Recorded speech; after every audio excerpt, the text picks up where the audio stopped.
There's fruitiness in it.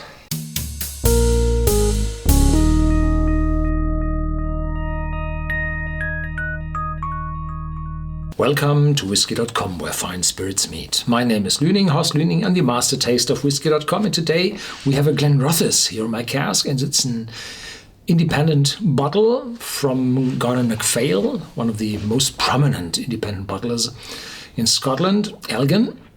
And this one is from the year 2000 and bottled in 2016.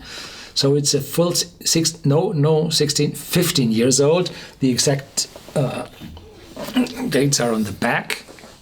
And they say characteristics: golden in color, and this is unchill filtered and only a 40% ABV. So this is quite dark for a first fill ex-bourbon cask, even diluted down to 40%. Number of bottles 242, cask number 2785, first fill bourbon barrel, distillation date July 20th, 2000, and bottling day May 2016. Unchill filtered, natural color. Unchill filtered, yeah, there are some particles moving in, but it's quite clear. So I would say it's slightly filtered, but probably not chill filtered.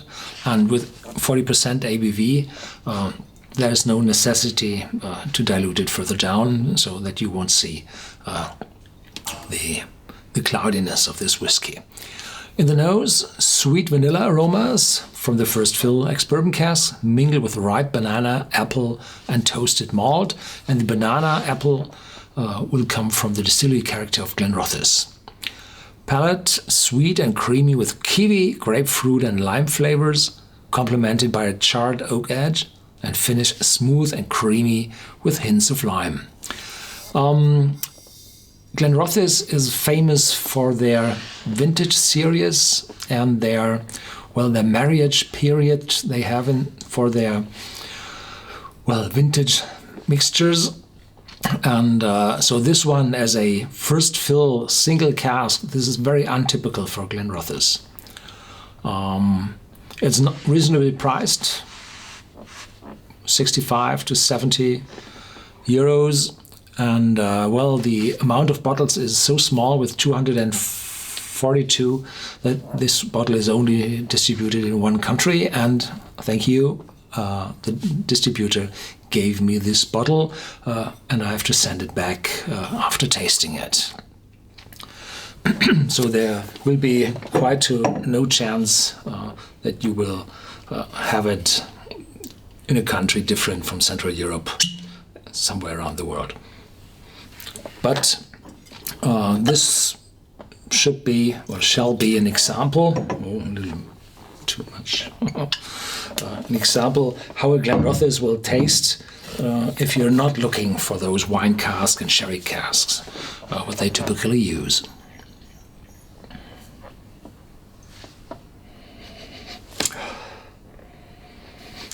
There's fruitiness in it.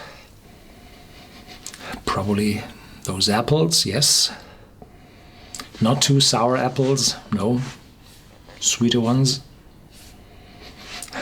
Distant banana. The vanilla is very, very little, yeah. The toasted malt, yes, there's some maltiness in it, but I'm lacking completely the oakiness. There's no spiciness in it. It's just a wonderful, smooth, pleasant whiskey, and with a 40% ABV. This was the strength Gordon McPhail used for decades, for half a century, in their Connoisseur's Choice series, in front of moving to higher percentages. In the beginning, 43%, and then more up to 46%. And they have cask strength whiskies as well. I think those are sometimes single casks, but this one is a very rare Gordon McPhail because it's a single cask and bottled in 40% ABV. This is, the first one I heard of. No vanilla, more fruitiness.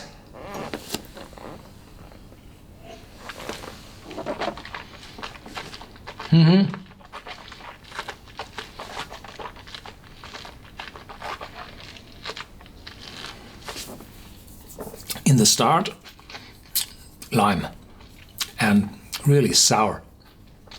Probably those, not the yellow kiwi, but the green kiwis. And then it's going over to grapefruit. And there's a slight bitterness in this grapefruit. And this has to come from the ex-bourbon cask. Even when the white oak is smoother than the European oak, then there's still, after 15 long years of maturation, there's still some extreme spiciness coming through.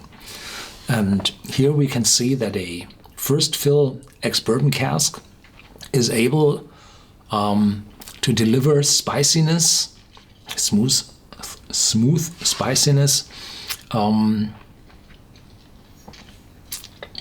even at 40% ABV. So this one is very, very untypical, even for Glenrothes, as for Gordon McPhail.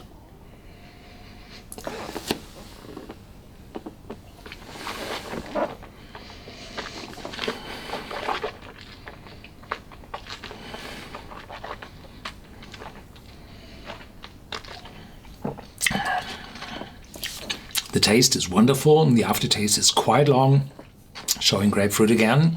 But in the nose, it's so smooth and elegant, and the vanilla is missing. Some maltiness, but most of it is fruitiness. Yeah, wonderful bottle. The chances that you get your fingers on this one is very small. But you can learn that there are some extraordinary bottles out there which are far away from the mainstream and still being good. Thank you for watching. Stay tuned, there's more to come, and feel free to share this video.